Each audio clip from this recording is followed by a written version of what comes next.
So here's a look at my method of painting. This is going to be a winter nocturnal moonlit scene. I figured I'd just do one, maybe start to finish, just so I remember myself, so I document how I did this, at least for this kind of a painting. Portraits are a whole other thing. I actually do like an underpainting for those. Not so much like with landscapes or like a nocturnal winter scene like this. When I start a painting, I gotta have a plan. I'm not like one of these guys, well, I'm just gonna start with a blank canvas and just start painting, and the painting paints itself. I gotta have a plan. So usually how I start is with a very undetailed thumbnail sketch. Here's the sketch for this one. Not detailed at all. All it is just scribble lines. I don't care about detail. I just want to map out where everything is going to be in the painting, what kind of composition I want. And then I just replicate that.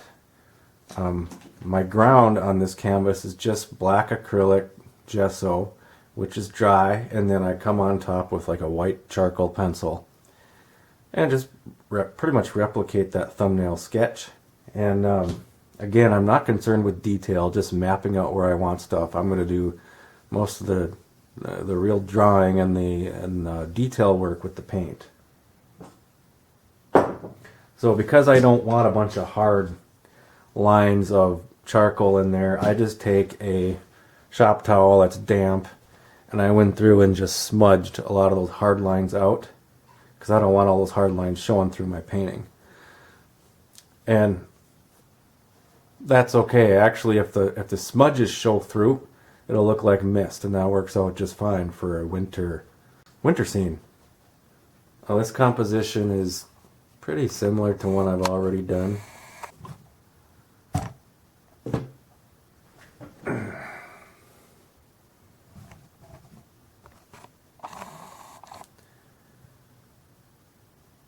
There's a composition that's pretty similar to the one I'm working on. I just want this one. This one is going to be a little bit different. It's going to be more of a nocturnal type of moonlit type scene. So I'm going to spray my sketch with something called Grumbacher Workable Fixative. Hopefully I have enough. I think I've been using this same spray bottle for probably 10 years. So it's lasted, but I can tell it's getting down there. So I just spray this on here so that, I mean, it does just what it says. It's fixative, so it fixes your drawing so it won't smudge when you go to paint over the top of it.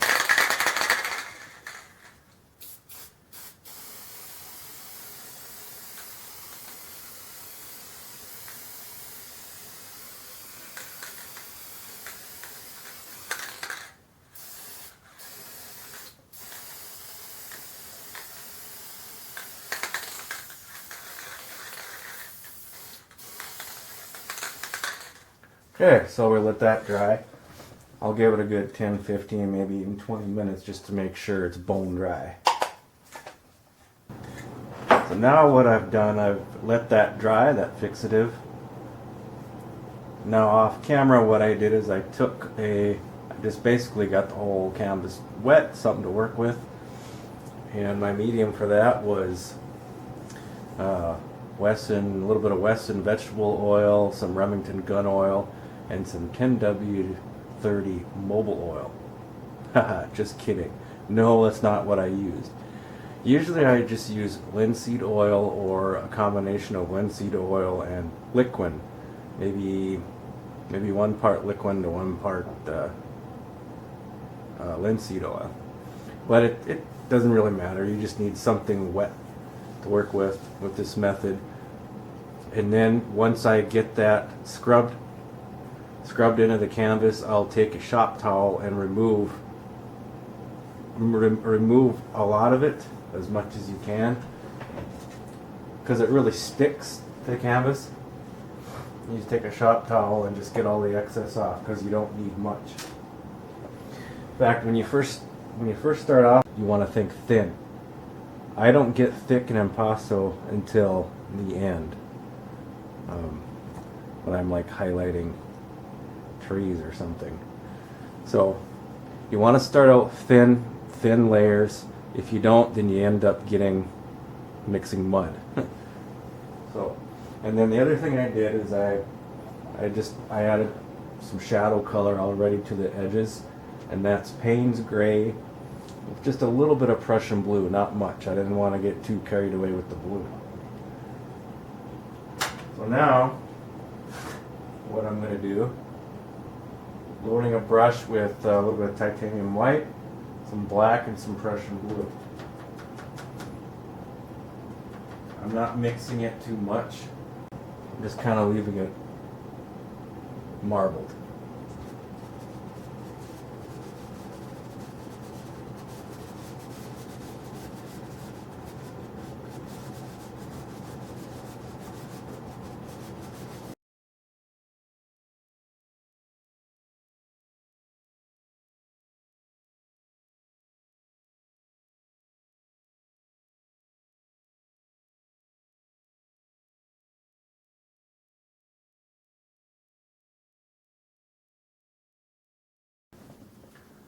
I just want to gray this area a little bit more.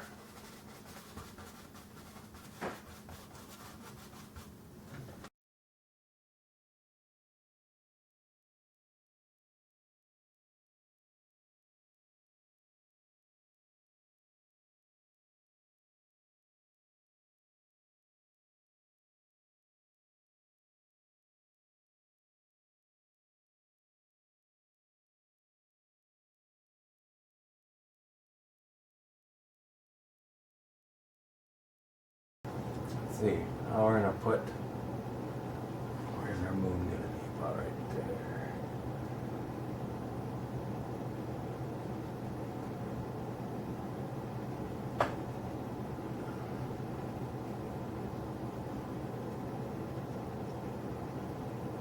A little bit of titanium white with just a speck of Indian yellow in there, just to give it some warmth.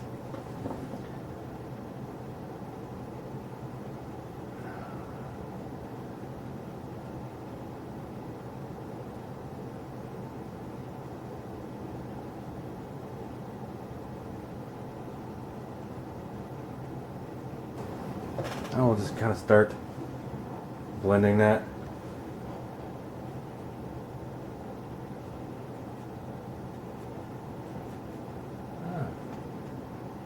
We need something even softer.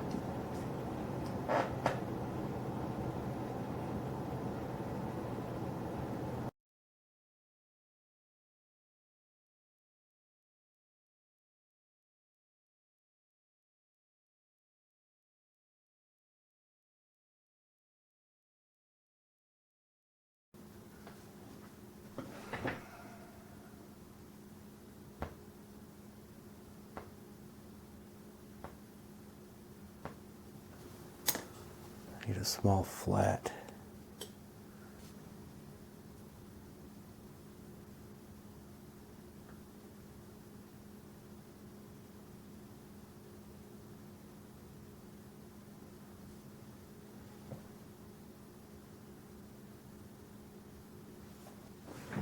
Just want some wispy clouds going in there.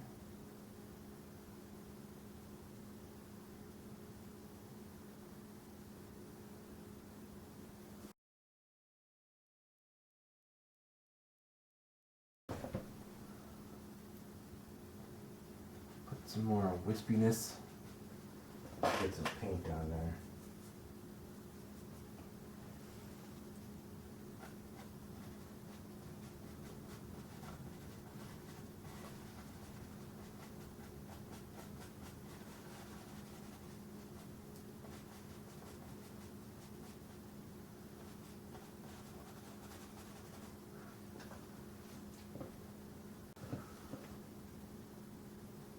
Just here and there.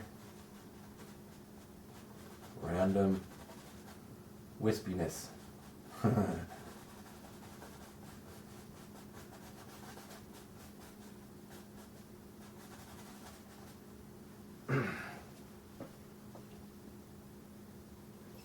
Random wispiness. How's that?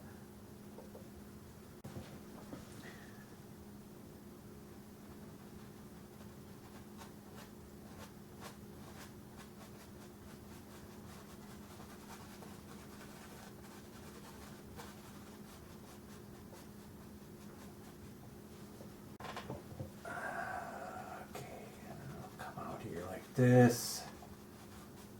Ooh.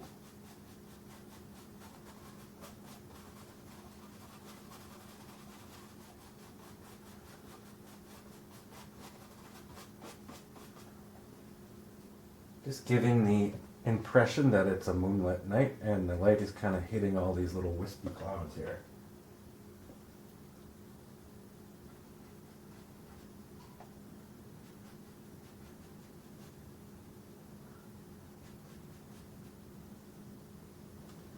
I don't want to overblend the wispiness. Just slightly in some areas.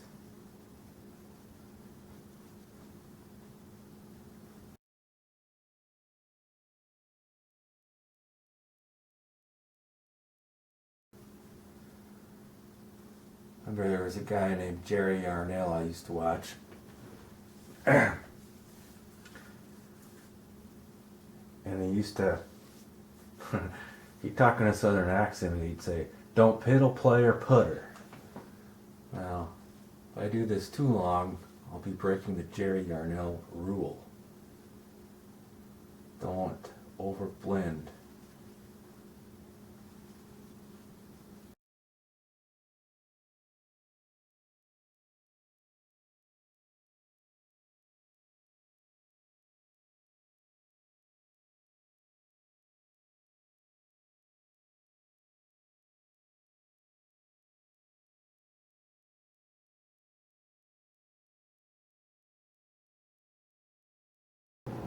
That's again, that's just titanium white with a little speck of Indian yellow.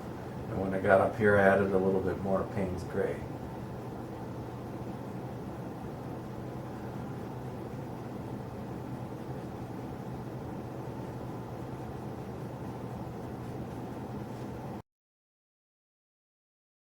Some more of this cloudiness fog extended a little further down.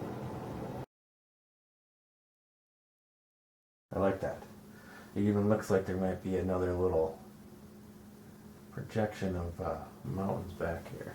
I just want the, when I put the trees in, I want them to be able to show up, you know. So we need light against dark. Light against dark. Dark against light.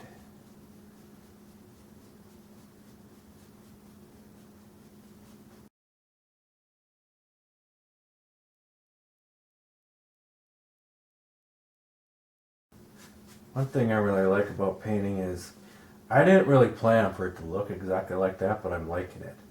It's got this foggy, almost ethereal, is that the word I'm looking for? It's just kind of amazing sometimes when you're painting and that stuff just kind of happens.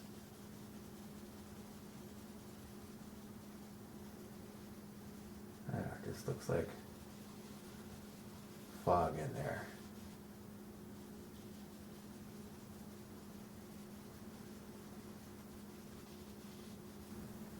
Okay, I think I'm going to leave these for now. I think I'm going to leave well enough alone for the sky. I will start putting our distant trees in. I just extended the fog down into this area, and I got, looks to me like I got a pretty good optical illusion happening here, like ghost trees, that I'm not going to mess with too much. It kind of happened on accident, but I like it. I might go in and just put some, just a few little trees here and there to kind of help the illusion. Hopefully I help it, not hurt it. It's all about making an illusion.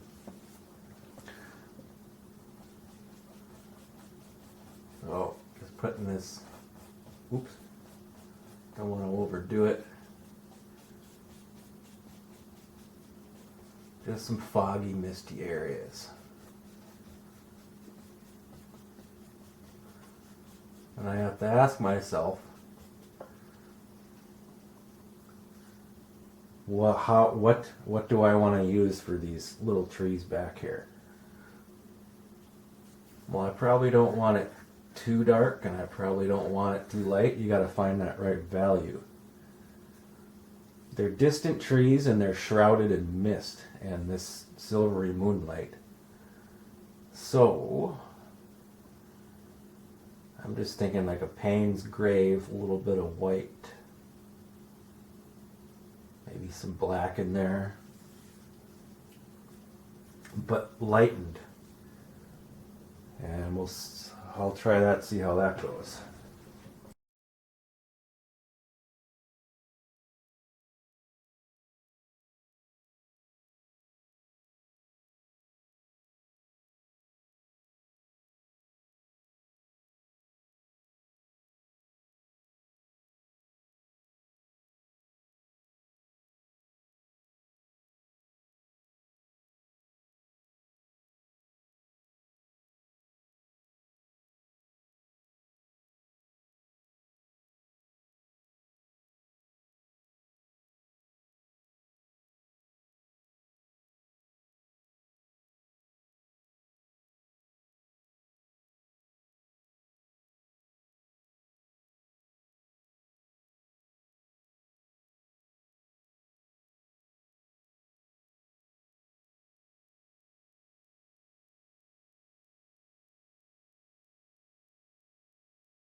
Welcome to session 2. I had a conundrum last night. I ran out of battery, but I didn't want to stop painting, so I kept painting for a little bit. Really the only thing you missed is I just went back in through the trees here and just redefined and made it look better. And then I started laying in the landmass, the snow on both sides. Started putting some reflections in the water there. And that's about it. So now I want to go in and start putting in some of the, I guess, the middle ground trees in here. I'm just going to use black and white. Yay, right? I just want a dark for the initial laying in of the trees. We're going to come back on top of it with highlights, so it doesn't matter anyway. I just want something dark. So I'm using lamp black and titanium white. I want it dark, but I don't want it jet black either, so that's why the white. It's kind of a gray. And I'm thinking one right here.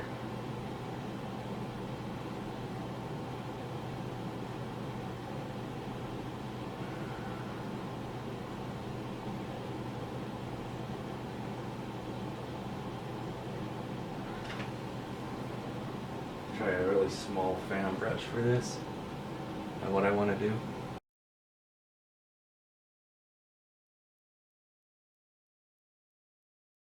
Put a smaller one right here.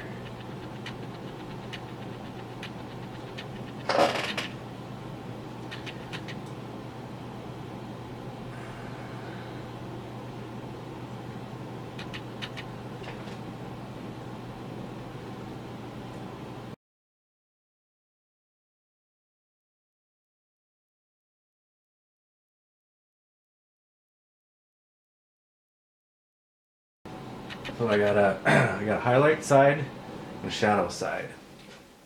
For the highlight side, I just have titanium white with some little bit of red just to warm it up a little bit. And on the shadow side, gonna have white with a little bit of Prussian blue. Oh, this is where I get a little impasto.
impasto knife strokes really make those trees pop.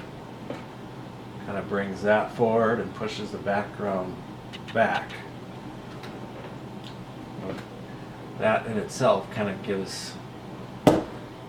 helps give perspective. These trees are wild.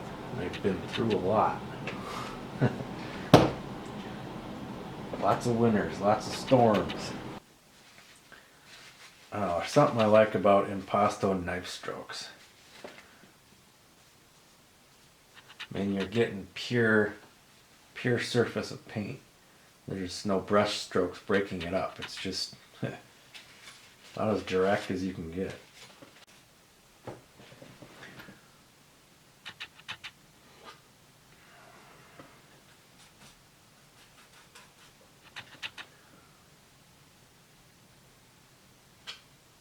Ooh.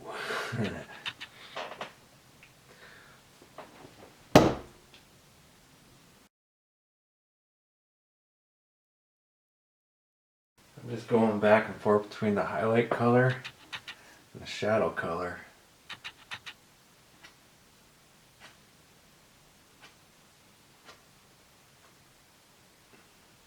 Just messing with it until I get the look I'm looking for.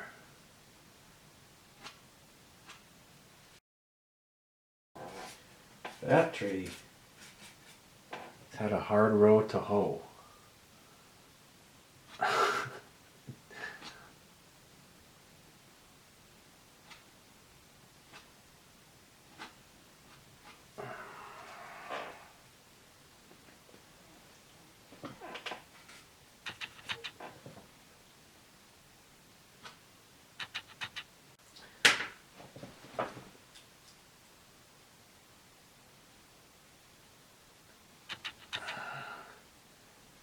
I'm in danger of breaking the Jerry Yarnell rule right here.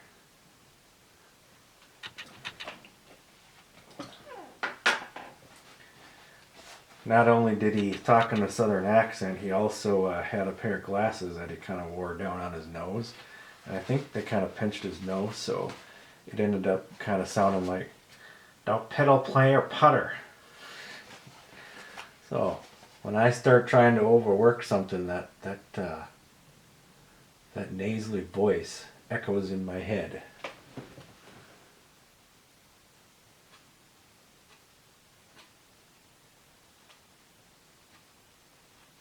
Something like that. That's not so horrible.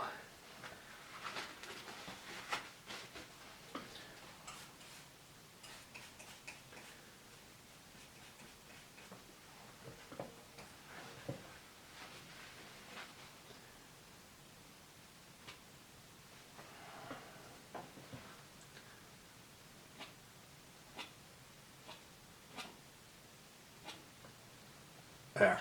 Okay. I'm gonna stop. Stop! I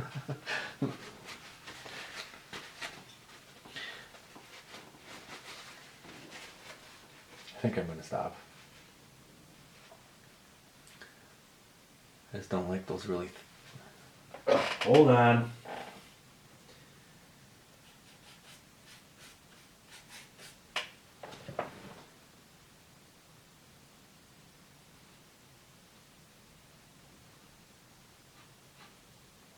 There.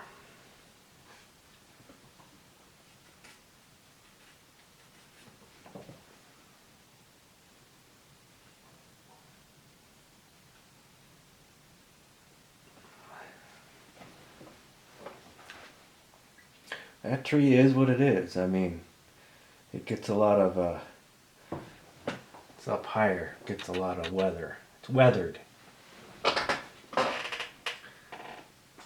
Sometimes when you're painting, you just gotta let the painting develop. I mean, not every tree's gonna be the same, right? Variety is a spice in life.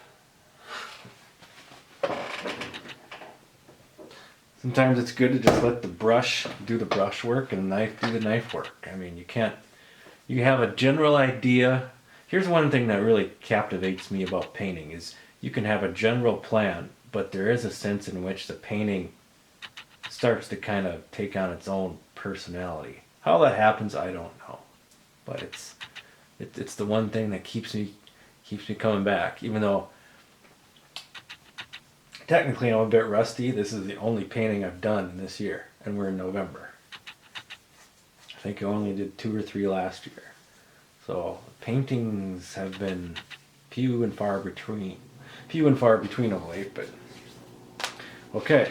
So I think I'm gonna call it good with those trees. Now we can keep moving forward in the painting. Start putting some foliage and whatnot in the foreground. Okay, so we'll start moving forward. It's just titanium white with Payne's gray. I don't want the snow too bright because this is a Nocturne.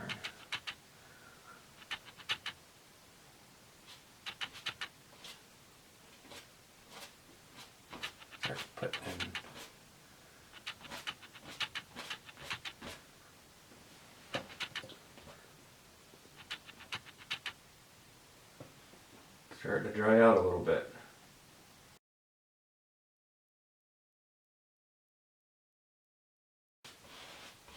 Bring that down into the water.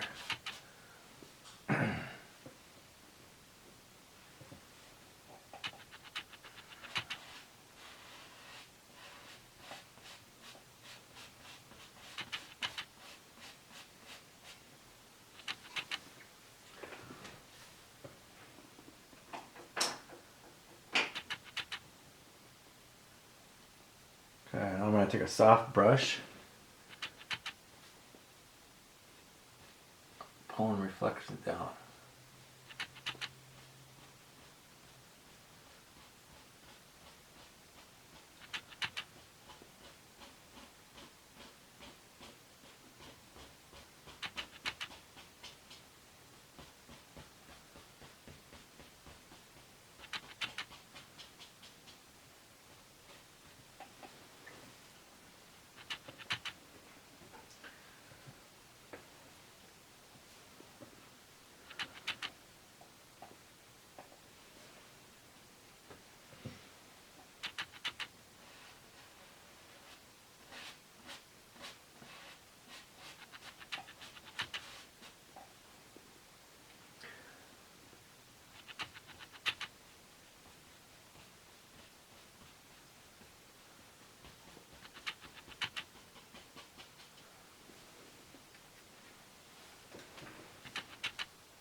Okay.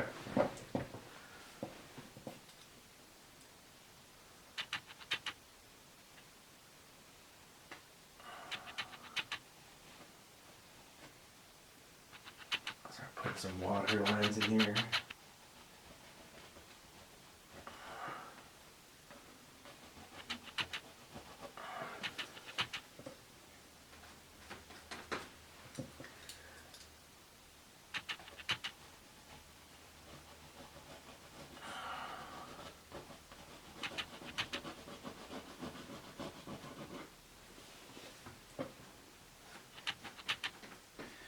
And where the moonlight is,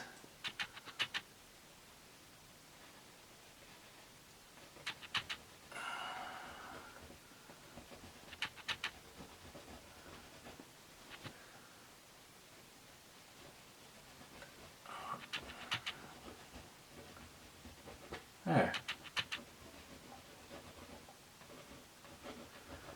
Makes it look like icy water.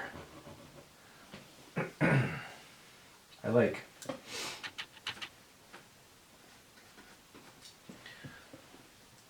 we'll go back here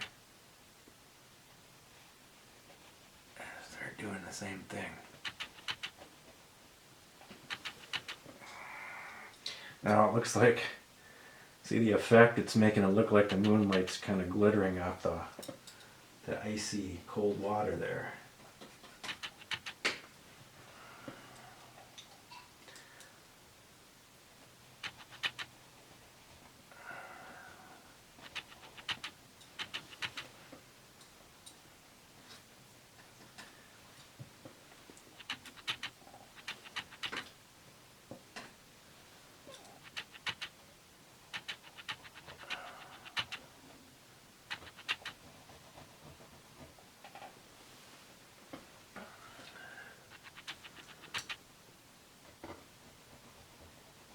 Try a little more Payne's Gray.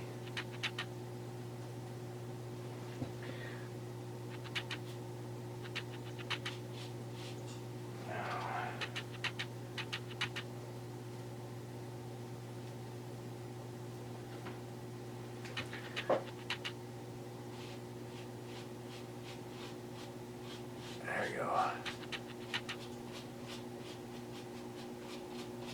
Just be a little more subdued here.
It's like wild and random.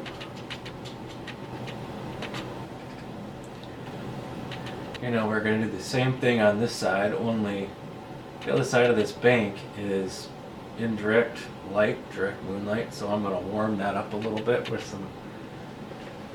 some red, just a little bit. See what it looks like.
There we go.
Take this soft brush again.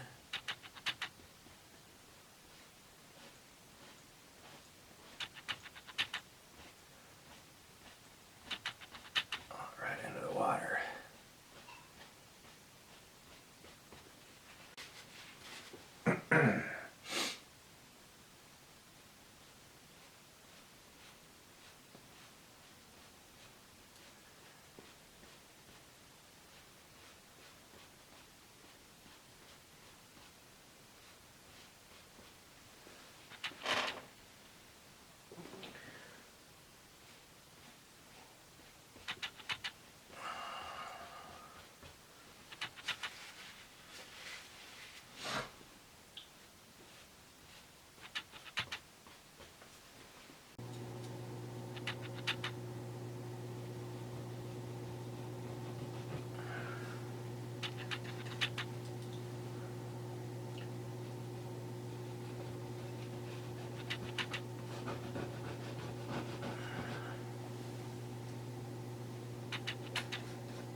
Okay. Now we're gonna make up a mix to underpaint the foliage.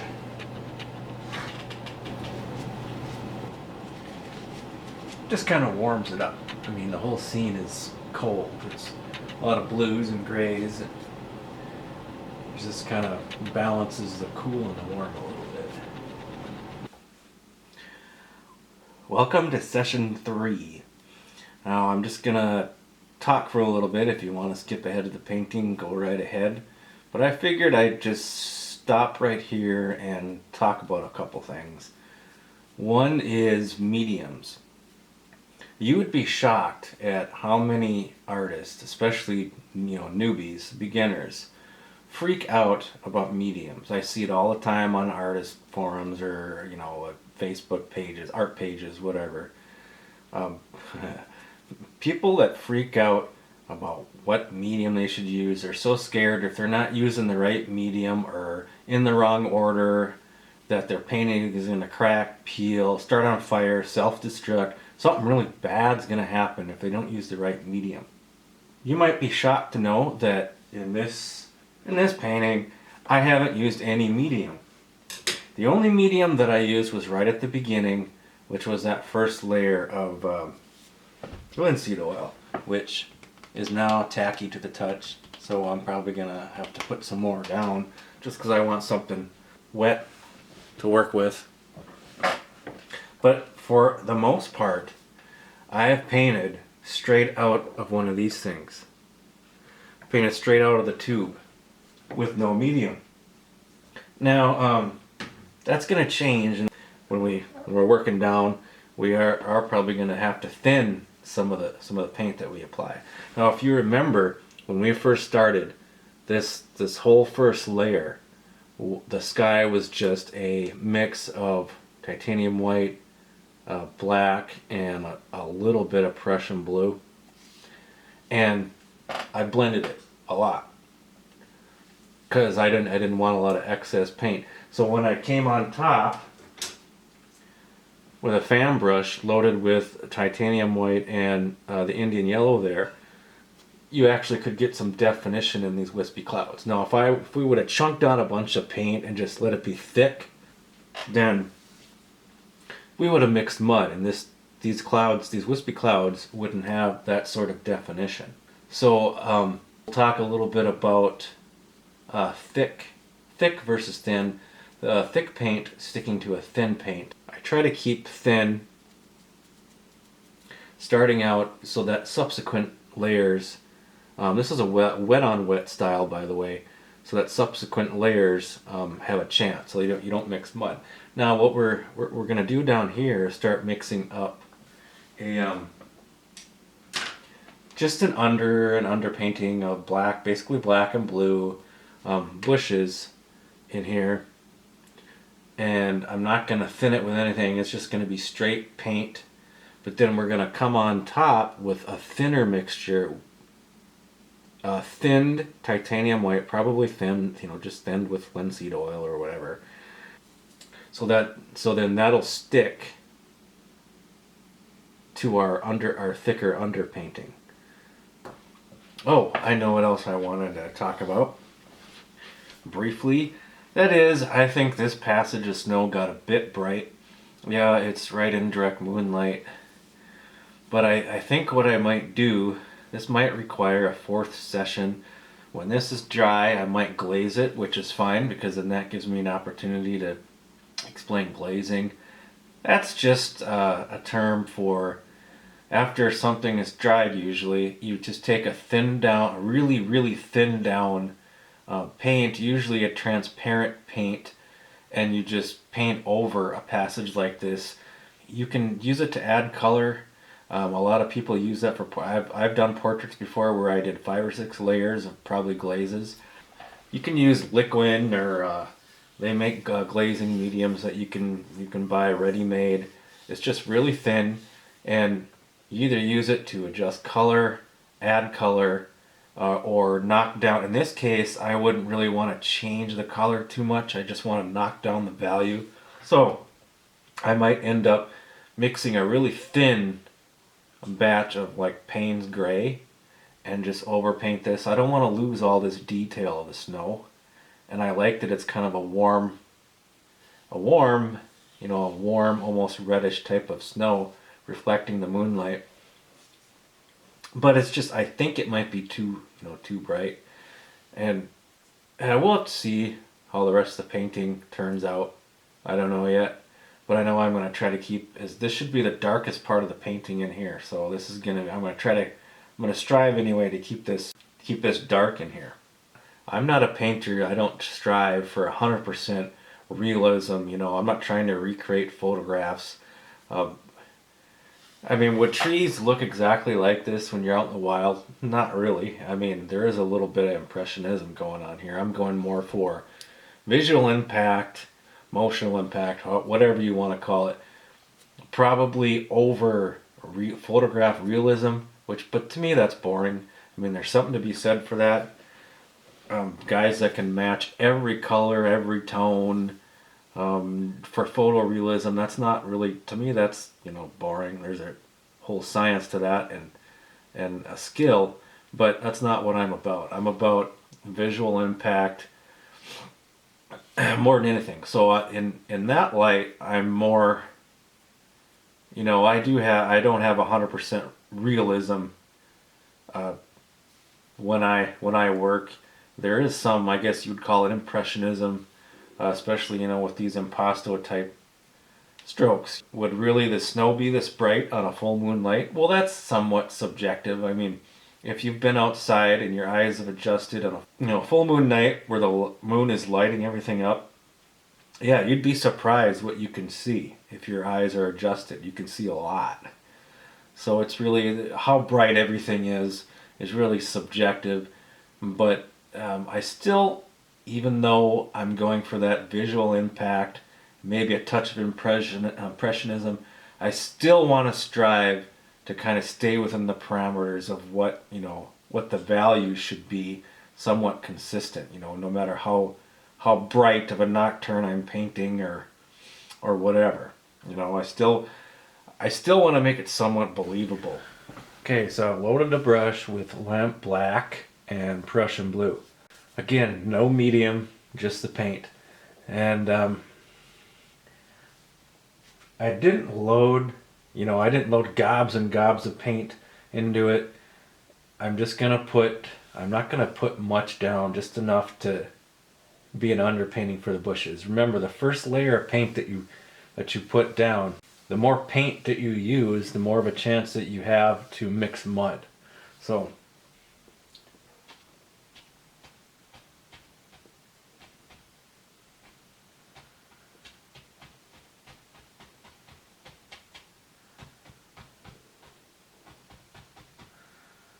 okay. I think maybe I'll put one right there.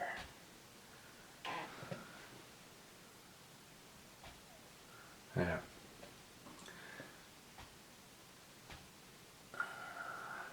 Okay, it's a lot blacker than what I thought it was, so let's add a little bit more blue. I've actually decided that I'm gonna put a little passage, a little shadow snow right here.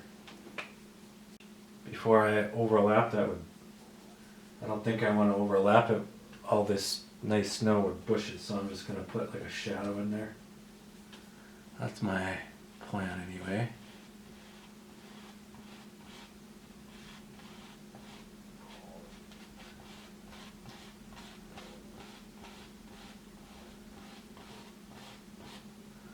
That is pretty dark.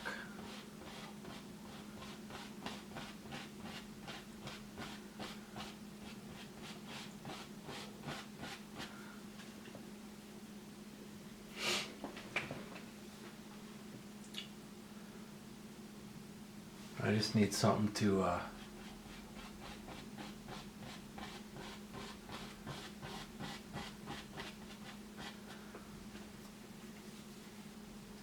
okay, I'm gonna go a little bit lighter on there. Need some more white. Just to break up this line right here.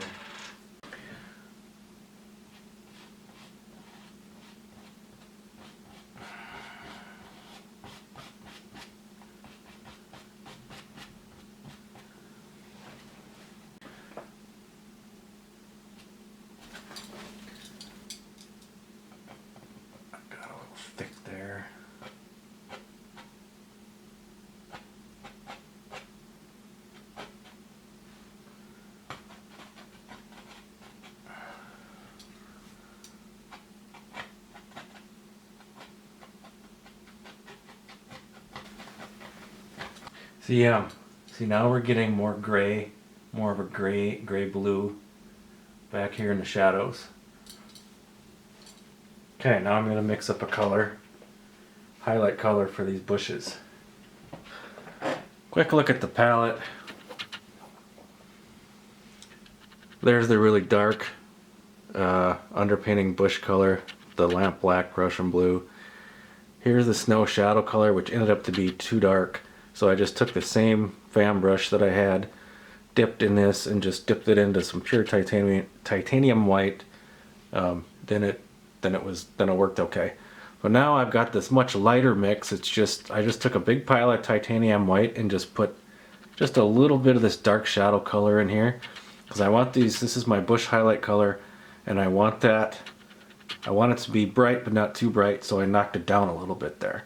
So now I'm going to thin that, and then we'll apply the highlights.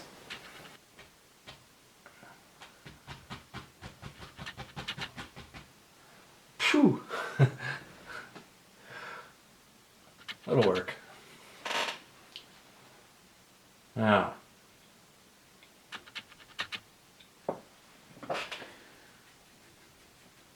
I'm going to do the same thing over on this side, but I'm going to twist my brush around a little bit. Put in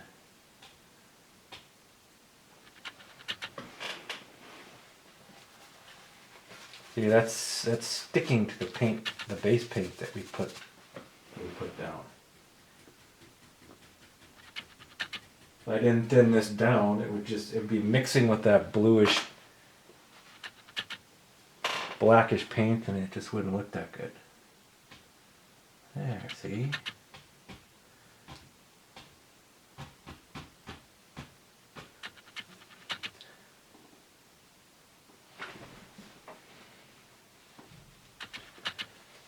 We're just going for the illusion of snow-colored shrubbery.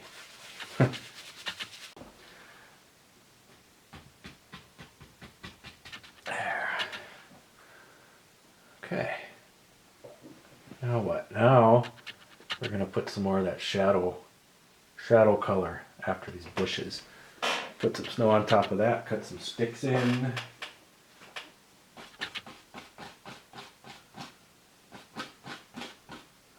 Ooh, went down a little fur. Went down a little fur. Talking like Jerry Yarnell now. Okay, so we're putting in this shadow blue gray.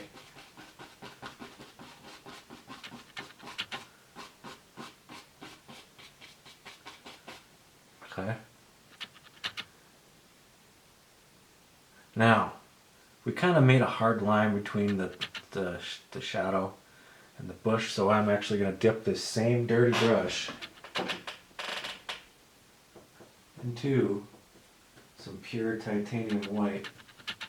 Now remember, light against dark, dark against light. So, I'm just going to come back in with some of that there, just to break up that line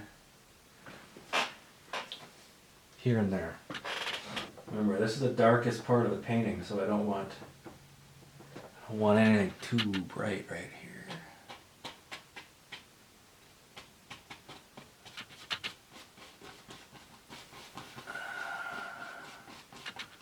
That's subdued snow and shadow.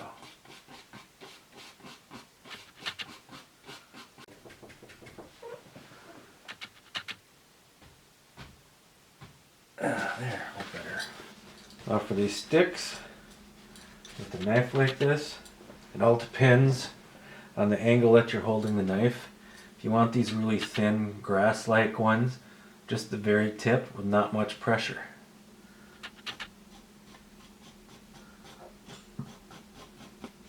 Obviously, if you angle it and you put more pressure on it, you're going to get more thick stick-like, branch-like looking things. Okay, so I think I'm going to pop, just to make it look a little more random, a couple of random bushes right in here. Sort of overlapping that maybe. Yeah. Something like that. Highlight color.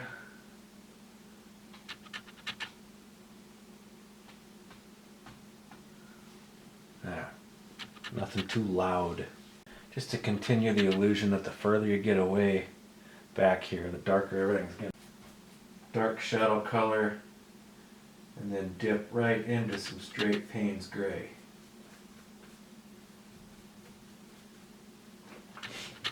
Oh, this is going to get pretty dark back here.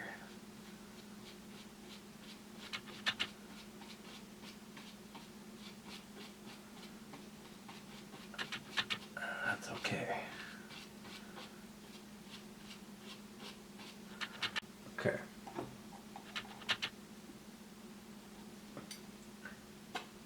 I know that looks bright on the camera, but I can see better this way. More like, well, it'll be more like mist at the bottom here. Just kind of break up that hard line.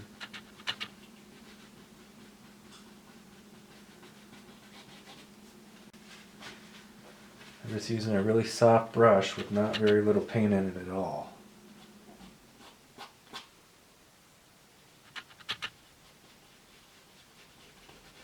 There. You see that?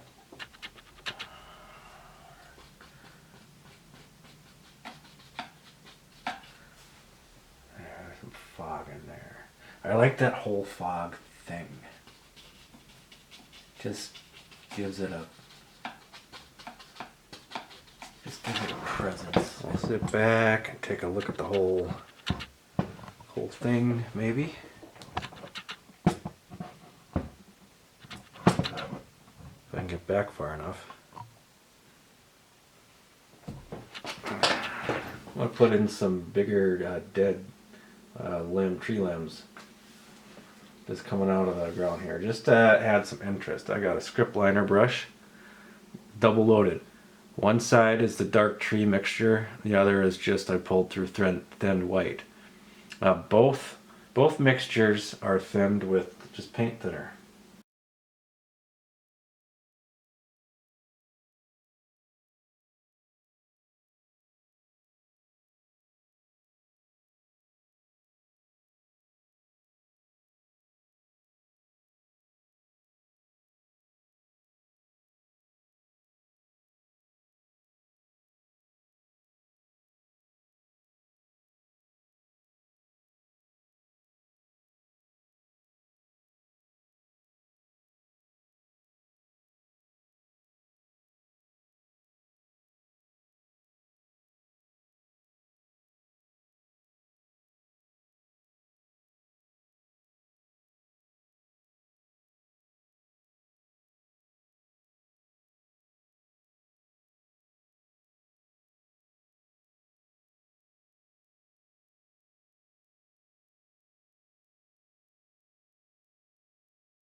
Trying to make it look a bit wild in here.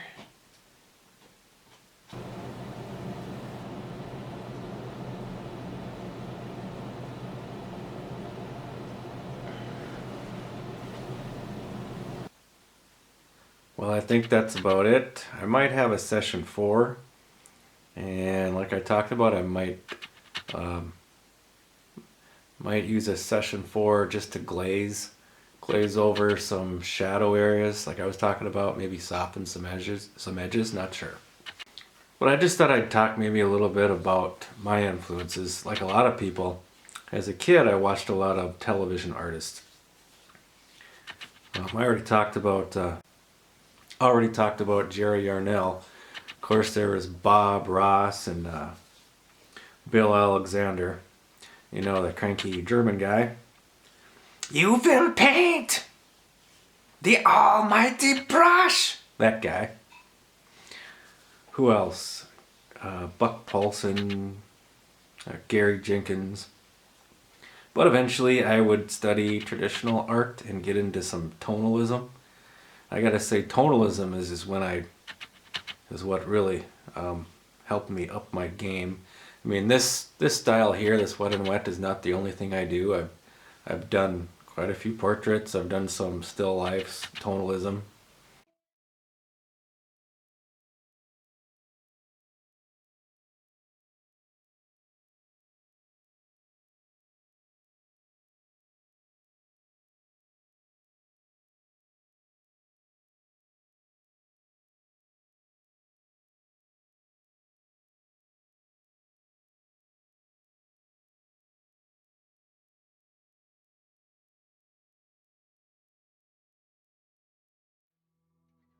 There's the video. Hope you enjoyed. It was kind of a long one, but just wanted to document how I do this particular kind of painting. So there you go. Thanks for watching.